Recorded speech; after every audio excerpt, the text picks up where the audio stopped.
Hello, നിങ്ങൾ bachelor ആണോ? ഒറ്റയ്ക്ക് താമസിക്കുന്നവരാണോ? ഫുഡ് ഉണ്ടാക്കാൻ കുറച്ച് മടിയുള്ളവരാണോ? അങ്ങനെയാണെങ്കിൽ ഇതാ ഞാനൊരു കിഡിലൻ റെസിപ്പി ആയിട്ടാണ് വന്നിരിക്കുന്നത്. അങ്ങനെയാണെങ്കിൽ നമുക്ക് നേരെ ഫുഡ് ഉണ്ടാക്കിയാലോ? വരൂ. പാൻ ചൂടായതിനു ശേഷം അതിലേക്ക് വെളിച്ചെണ്ണ ഒഴിക്കണം.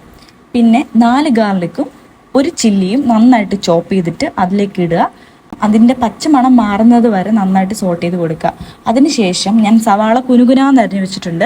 അത് അതിലേക്ക് ഇട്ടിട്ട് ഒരു ഗോൾഡൻ കളർ ആവുന്ന വരെ നന്നായിട്ട് സോട്ട് ചെയ്യണം.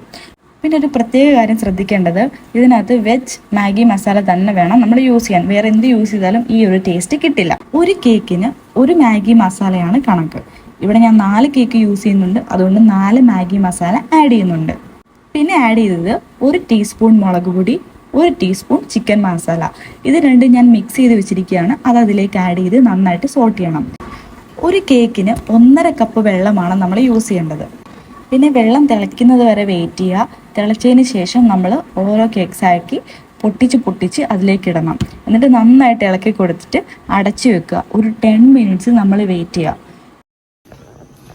നല്ല മണമൊക്കെ വരുന്നുണ്ട്. മണം അടിച്ചിട്ട് എനിക്ക് നല്ല കൊതി വരുന്നുണ്ട്. അതൊക്കെ തുറക്കാം. നല്ല തിളച്ച് വരുന്നുണ്ട്. ഏകദേശം ആവാറായി. ഇനിയിപ്പോൾ അടച്ചു വെക്കേണ്ട ആവശ്യമില്ല. ഓപ്പൺ ആക്കി തന്നെ നമുക്ക് കുക്ക് ചെയ്യാം. പതുക്കെ ഒന്ന് ഇളക്കി കൊടുത്ത് നോക്കാം. ഇപ്പം തന്നെ കോരി കഴിക്കാൻ തോന്നുന്നുണ്ട്, അത്രയും ടേസ്റ്റാണ്. ഇനി ഇതിൻ്റെ മേളിലേക്ക് നമ്മൾക്കിതാ മല്ലിയില കുറച്ച് തൂക്കി കൊടുക്കാം. മുട്ട നമുക്ക് 2 രീതിയിൽ ആഡ് ചെയ്യാം. ഒന്ന് ഞാനിപ്പോൾ ആഡ് ചെയ്യുന്ന പോലെ, അല്ലെങ്കിൽ നമുക്ക് സ്ക്രാമ്പിൾഡ് എഗ്ഗ് യൂസ് ചെയ്യാം. അത് വേറൊരു ടേസ്റ്റാണ്. അപ്പം അത് നിങ്ങളുടെ ഇഷ്ടമാണ്. നിങ്ങൾക്ക് ഇഷ്ടമുള്ള രീതിയിൽ ആഡ് ചെയ്യാം. ഞാനിങ്ങനെയാണ് ആഡ് ചെയ്യുന്നത്.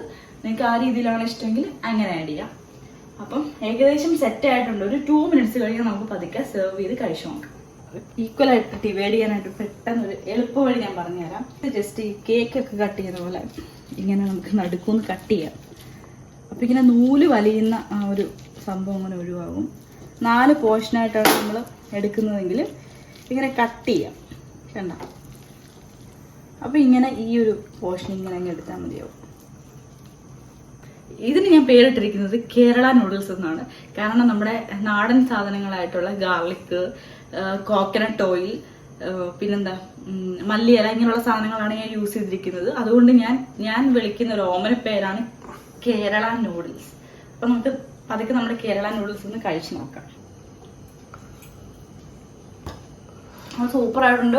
അപ്പൊ എല്ലാവരും ഒന്ന് ട്രൈ ചെയ്ത് നോക്കണം. ട്രൈ ചെയ്ത് നോക്കേണ്ട ഒരു ഐറ്റമാണ്. അപ്പം ഇവിടെ വരെ വന്ന സ്ഥിതിക്ക് വീഡിയോ ഇഷ്ടപ്പെട്ടാലും ഇഷ്ടപ്പെട്ടില്ലെങ്കിലും ഉറപ്പായിട്ട് ലൈക്ക് ചെയ്യണം. സബ്സ്ക്രൈബ് ചെയ്യാത്തവർ സബ്സ്ക്രൈബ് ചെയ്യണം. ഇതുപോലെ കുറേ റെസിപ്പീസ് എൻ്റെ കയ്യിലുണ്ട്. അപ്പം നമുക്ക് വരുന്ന ആഴ്ചകളായിട്ട് ഓരോന്ന് അപ്ലോഡ് ചെയ്യാം. അപ്പൊ അത്രേ ഉള്ളൂ. ഞാനപ്പോൾ ഇത് കഴിച്ചു തീർക്കട്ടെ, എനിക്ക് പെട്ടെന്ന് കൊതിയായി.